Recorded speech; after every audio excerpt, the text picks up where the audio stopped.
going on, everyone? Welcome to a brand new movie review. Today I'm going to be discussing 2019's reimagining of Hellboy.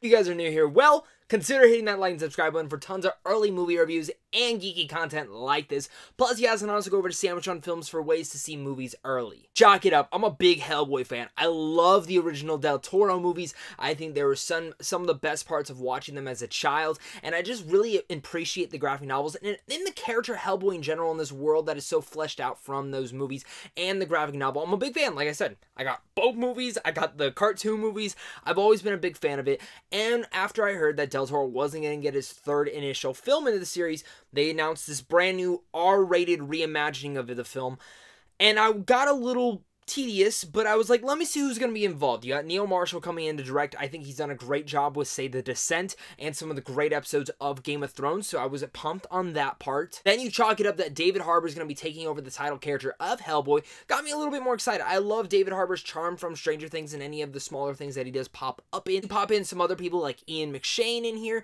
Milla Jovovich. It got me a little bit more excited. Like I said, R-rated, comic book creators a little bit more involved on this one. Looks to be another cool version of Hellboy. I was all for it. Everything on the production design, all straight down from there.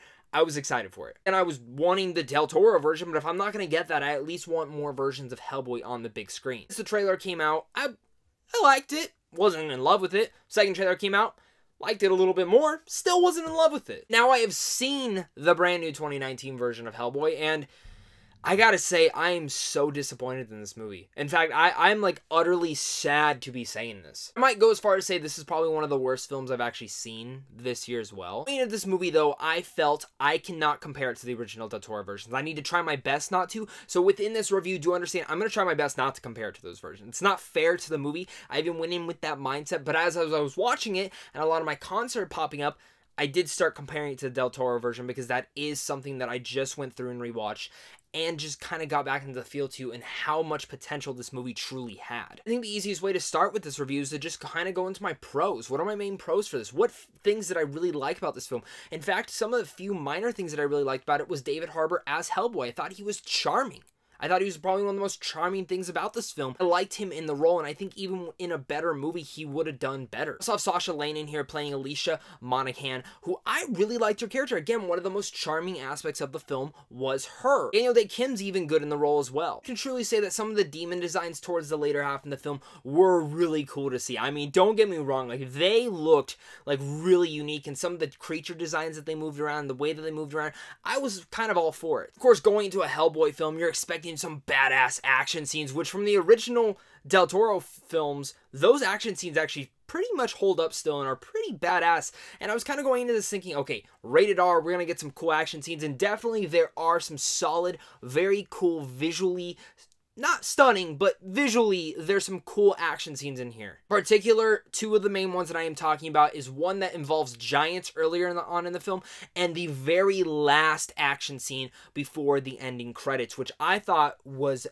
awesome. Like, that last action scene, I was sitting there and I was like, where was the rest of this and all the other action scenes? Like, it actually got me hyped, and I was like, this is the film that if you weren't going to portray a great version of Hellboy, then you should have at least entertained me with this type of stuff. And I guess this is kind of where I get to my cons, sadly. I don't have that many pros, and again, I went into this film really excited, like wanting another cool Hellboy story, and I just got a really messy film. This script is atrocious. The script is just exposition after exposition after exposition. Every single character you meet in here, they tell a backstory and they flash it back to that time. Or it's Milla Jovovich's character, whether it's Hellboy's origin story, or say it goes to Ian McShane's, Sasha Lane's character, or even Dae Kim.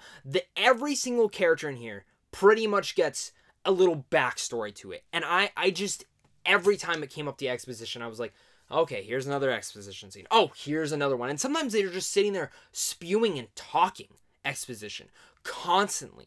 A lot of the film is just exposition. Really, I was just sitting there mumbling to myself. I'm like, okay, exposition again. Oh, okay, there's another exposition scene. Okay, when are we going to finally see Hellboy killing some demons? That's really what drags down the pacing, and in general, the whole film itself is the exposition. And don't get me wrong, exposition can be good.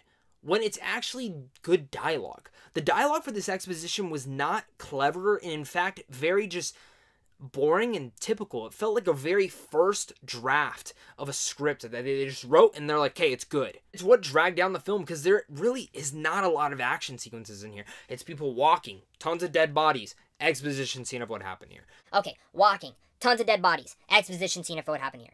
Okay, walking, tons of dead bodies, oh, action scene, done, more exposition after that. Again, that is the detriment to this film. That is the nail in the coffin for what really harmed this movie. Even throwing more issues into the script is that it feels like it's just trying to flesh out this world in so much, where if you look back at the original Del Toro films, the original one was kind of like a classic monster movie with a gothic horror theme to it, and when you look at the second one, it has that same horror tone to it, but more in a spy type of genre, and I really like the melding of those. And in this one, it has the horror tendencies there, but really, there's only a couple cool horror sequences in there, especially coming from Neil Marshall. I was expecting more of it. There's a cool graveyard scene with Hellboy and them running through a forest and them having to fight like weird zombies, which was cool. And jumping into some of the details of how magic and whatnot works within these demons was a cool addition. Again, it just got boggled down and got so boring.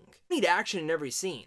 I can totally enjoy just a story, but the story here is just not good. I think that's where this film totally falls apart again, is just within the script. Every main issue, every single thing I had a problem with was revolved around that script. Trying to set up for future movies, trying to set up for future worlds. You know, if they want to do that, this might as well should have just been a TV show. Even though it's rated R and that's cool to see the blood and guts and the cursing, it didn't really add anything to the film. Chalk it up to Hellboy 2019. This was a major disappointment for me. I'm a big fan of the originals. I was expecting another good, at least another good adventure into the realm of Hellboy's world, and I was excited for it for the most part.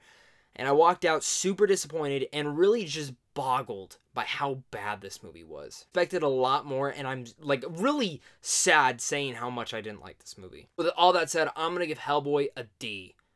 Let me know what you guys' thoughts are on this brand new Hellboy. Did you guys like it? Did you hate it? Let's talk about it down below in the comments. And make sure to look out for my ranking of all the Hellboy films later this week. And guys, thank you guys so much for watching this video. Hit that like and subscribe button for all sorts of early movie reviews. Check out Sandwich on Films, and I'll make sure to see you guys soon. So, until next time, stay classy.